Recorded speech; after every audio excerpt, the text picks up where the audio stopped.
Jupuk pisang goreng jatai telu kok jupuk 6 sugeng dalu berkah dalem. Pada waktu saya masih di Gunung Kidul, ada live-in para frater dari Skolastika Yogyakarta, lalu tinggal beberapa hari di kampung kami. Saya melihat para frater itu kok ganteng-ganteng. Lalu saya berpikir, wah dadi frater langsung ngerti sok ketularan ganteng. Ternyata wis dadi frater pirang-pirang tahun, dadi romo 6 tahun wis elek koyo ngene iki. Tapi ya tidak apa-apa, bagi saya kesetiaan dalam panggilan itu melebihi segala sesuatu. Amin. Koyo sih ngono kok masuk. Masuknya kalau masuk, siapa menang? Nah, saudara-saudariku yang dikasihi Tuhan, ketika kita mendengar peristiwa tentang kematian, mungkin yang muncul di benak kita adalah sebuah rasa kehilangan. Dan memang dalam pandangan hidup jasmani, sebuah kematian adalah peristiwa kehilangan orang-orang yang kita kasihi. Tetapi secara rohani tentu tidak demikian, karena pada dasarnya menurut iman kita kematian hanyalah diubah, bukannya dilenyapkan.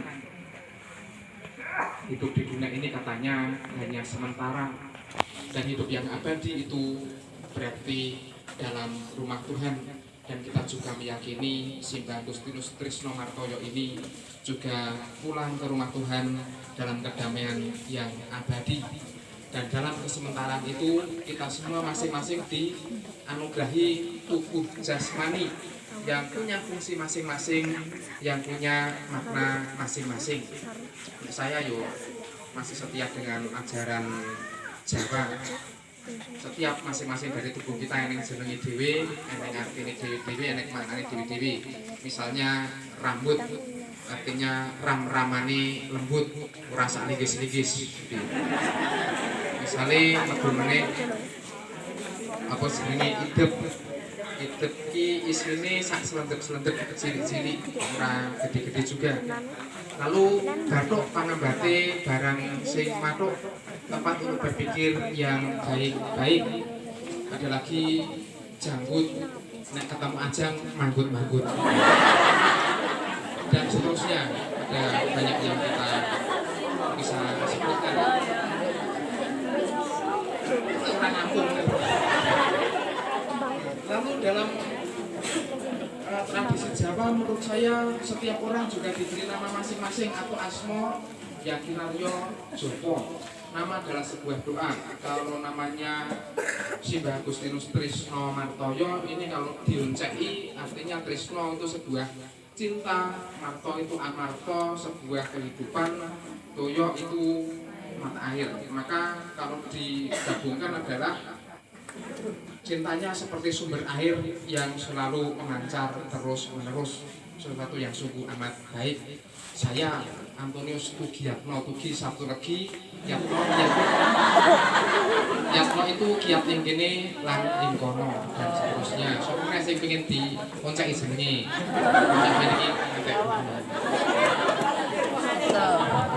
Nanti baik.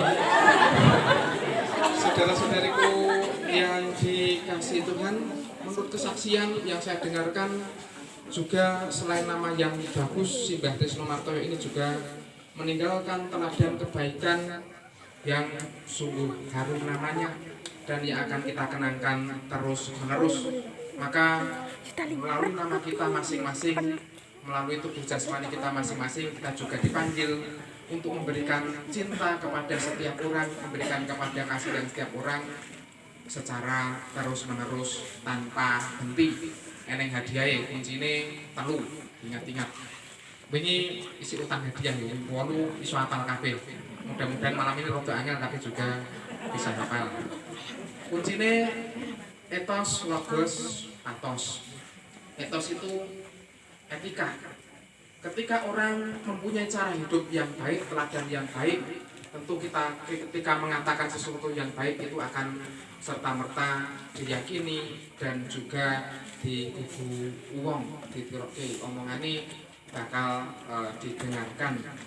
Umpamane contoh, nek misale Romo gawe nesu-nesu, gawe muring-muring, lalu pas khotbah kita harus senantiasa mendekatkan diri kepada Allah. Yo sapa pasti yang mau percaya pada omongan saya. Yang kedua, logos itu adalah cara bicara yang masuk akal. Orang ngawang-ngawang, orang terlalu tinggi-tinggi, tetapi yang mudah dicerna, mudah dipahami, dan juga mudah dilaksanakan. Dan yang ketiga adalah patos, gaya bicara supaya mempengaruhi.